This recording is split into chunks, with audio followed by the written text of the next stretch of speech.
Good evening, viewer. You're most welcome to the Nilecast on Westnile television, where we give you the daily news bulletins of the day, every day from 7 p.m. to 8 p.m. My name is Ukumaringa Christine. Before we dive into any of the stories, let's first have a look at the news making headlines. In the headlines tonight, communities in Yumbe district to consume water at the comfort of their homes.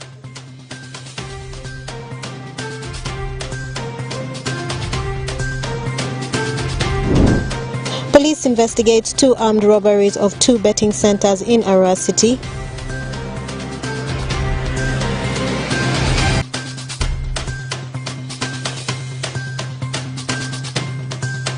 And Minister Nandutu released on bail under tough conditions.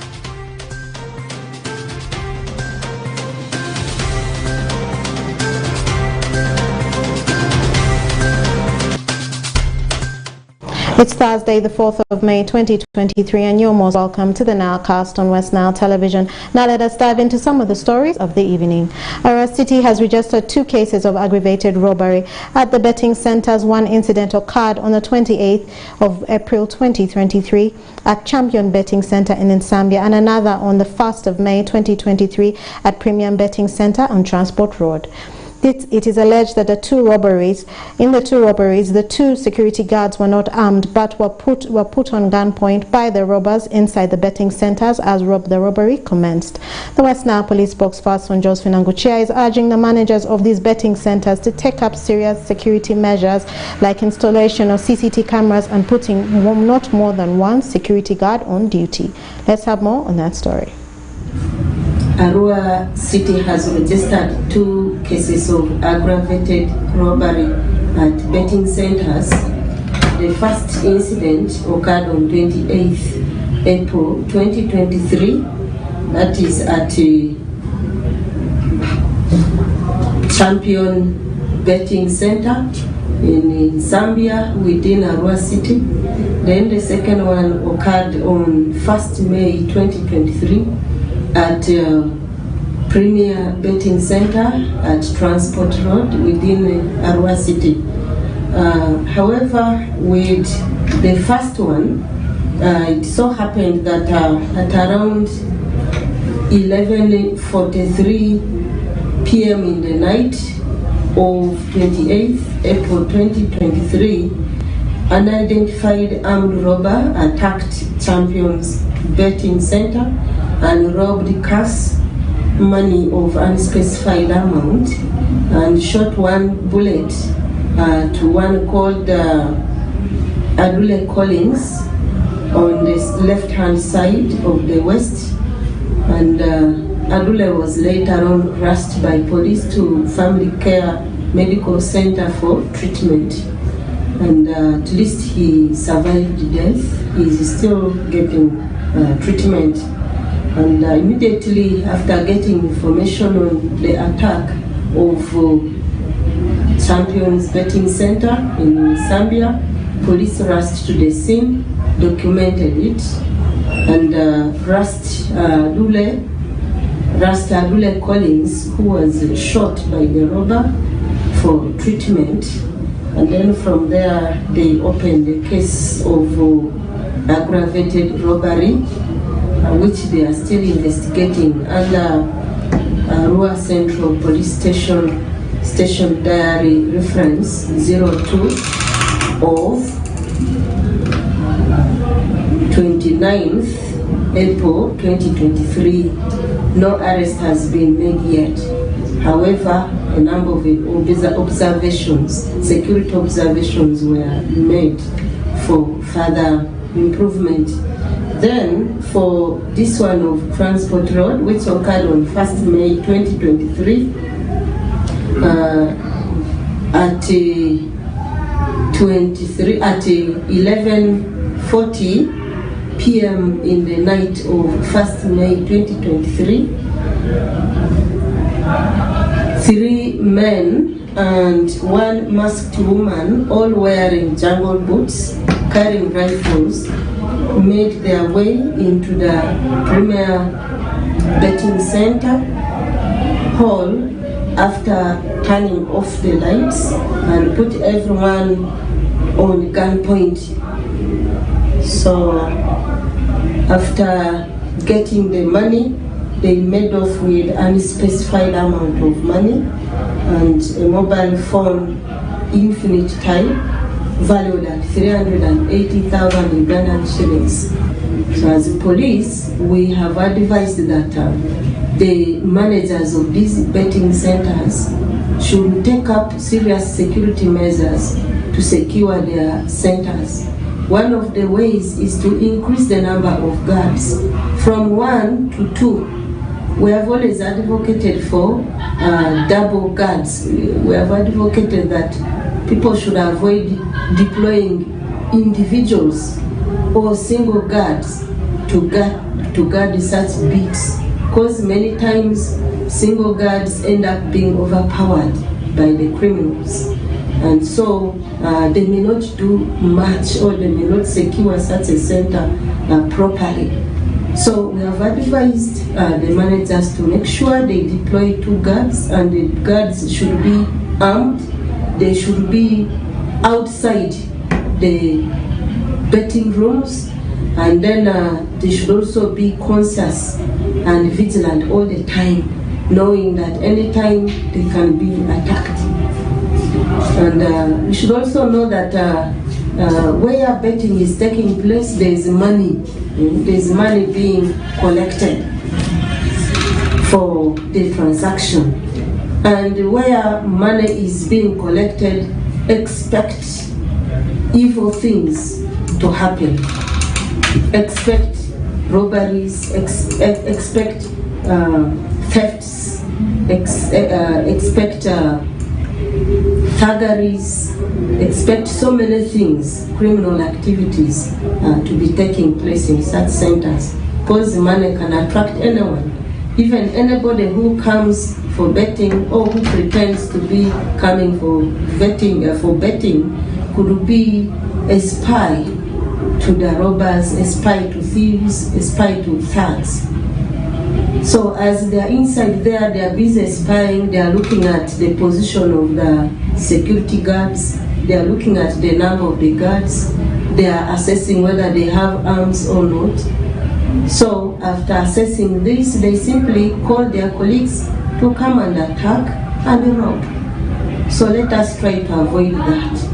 Let's try to avoid that by ensuring that we improve on deployment of armed guards, and the number should be increased from 1 to 2.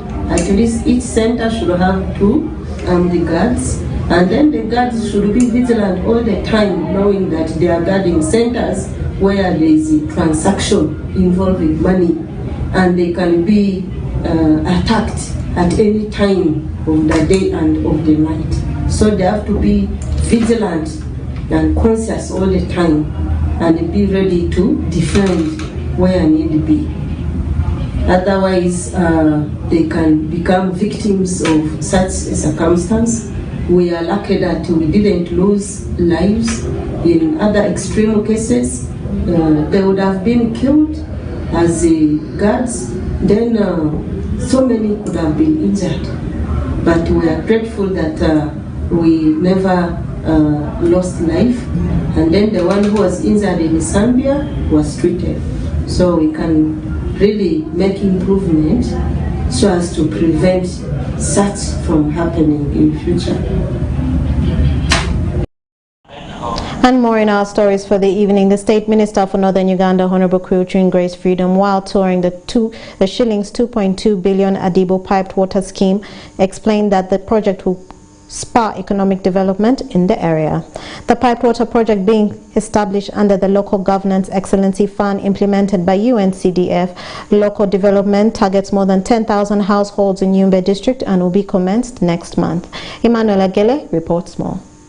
Communities in Drajini sub-county in Yumbe district are thrilled about the 1.97 billion shillings Adibo piped water project funded by the European Union, Yumbe district local government and United Nations Capital Development Fund as the project awaits commissioning. Anzasiwo Nelson, the chairperson Project Management Committee, states that the water project is as a result of the feasibility study that shows the demand for water in the community. The project is going to serve over 10,000 people in this community. And the challenges that we faced before this project, one, people were drinking from well, and the most preferable that water. And there were a lot of challenges with the domestic violence and the maternal challenges also in health centers, because this water is connected to the health centers and also to the schools and other religious institutions like mosques and churches here. You know, due to shortage of water here, women early in the morning go for looking for water in the wells, and some few boreholes very far from homes, and because of too much population they delay, and find a man comes home, finds most of the household activities are delayed, and sometimes it ends up with a lot of fighting, a lot of quarrels associated with the abusive languages that in the end cause even divorce. The school dropout, you find water in most of our primary schools and the government institutions here. We do not have a stable water source. And now, a child is delayed from home, and sometimes activities in school also need water, like for doing some activities like washing the things, mopping the classrooms, and the rest of these things. How you find cost here, losing the support. You need to look for water. Then you need it for school. This is that part. And on the same challenge is there. You know, our women who are expectant mothers need water to attend to them. How you find if you go to health centers without water, then health workers will demand for water, because when you are in the labor room, water is always needed. And we find out of here, now a mother will just decide to deliver from home, which is very unhealthy. So we believe this project is going to eradicate or eliminate most of the challenges I've just mentioned here. Joel Mundua, the project manager at United Nations Capital Development Fund, admits that Yumbe district is being considered based on their additional population by the refugees and their performance. The Low Government Excellence Fund is the financing mechanism that we established to put up this facility here. So we have about 17 of them, of similar size, medium-sized economic infrastructure projects financed with the support from the European Union through the Low Government Excellence Fund, designed to give them discretionary financing, but performance-based. So, and of course, we deliberately factored in the refugee population. That also helped them, because we are very aware that while we working with the Yumbe and like any other low governments, they have additional population that they're carrying, the refugee. So for a long period of time, they've received the lion's share. Why? Because of their performance, but also the refugee request. Koma Stephen, the acting commissioner in charge of district inspection under the Ministry of Local Government, has emphasized on the issue of ownership and sustainability. Our mothers, I'm very grateful. You are the first beneficiaries of this. It has shortened the distance. The output is okay, so you can use it now for home consumption and even to improve the agricultural production. This brings me to two things: operations and maintenance issues, then ownership. Solar mean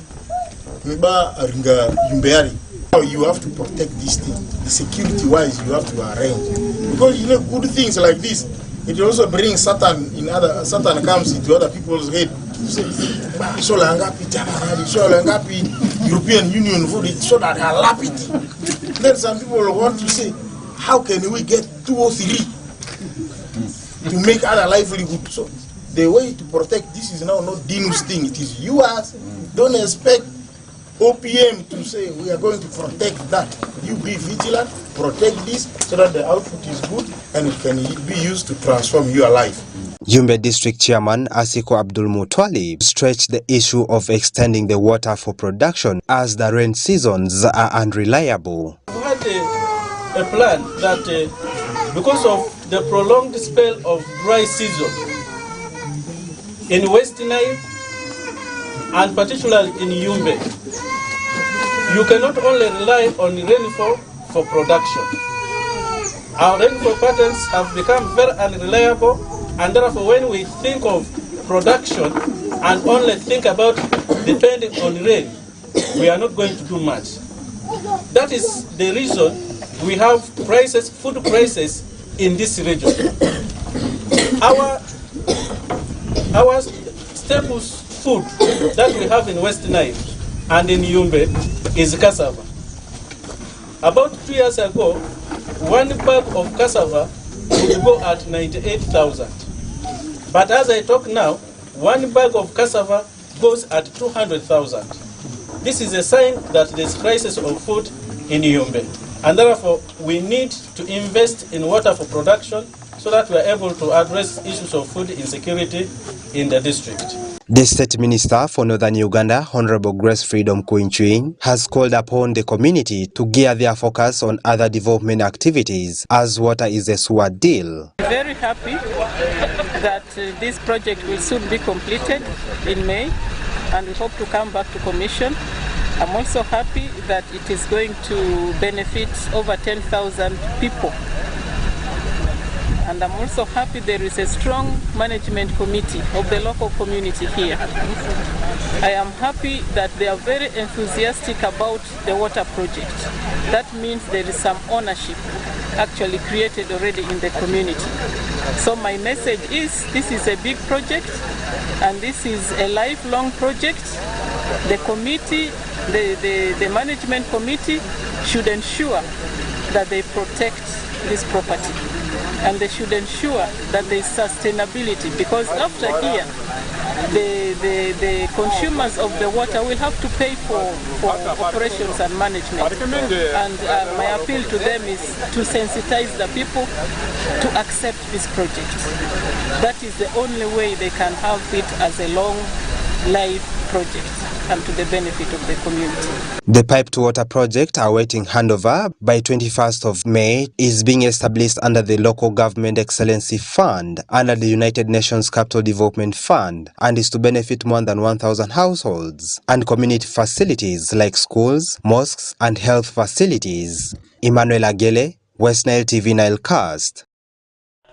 And more in our stories for the evening. The Anti-Corruption Division of the High Court in Kampala has released on bail State Minister for Karamoja Affairs, Agnes Nandutu. Lady Justice Jane Okoa Kajuga stated that she is inclined to grant bail to the minister owing to her medical condition. According to the judge, evidence has been provided to show that Nandutu is sickly, with the likelihood of sickness worsening, noting that prison authorities have not shown proof that they can handle her sickness. The judge, however, said in order to allay fears of escape, that it is prudent that stringent terms are imposed while granting the minister Nandutu bail. Lady Justice Okoa directed Nandutu to pay shillings 10 million shillings cash, whereas each of her 3 sureties should pay 50 million shillings non-cash bond. And to end our Nilecast for the evening, Parliament has passed the Anti-Homosexuality Bill 2023 with amendments to 5 clauses following the proposals by the President Yoweri Kaguta Museveni. While presiding over the House sitting on Tuesday, the 2nd of May 2023, Speaker Anita Among commended the commitment of the legislators in ensuring the protection of Uganda's values and culture and urged them to stand firm on their decision.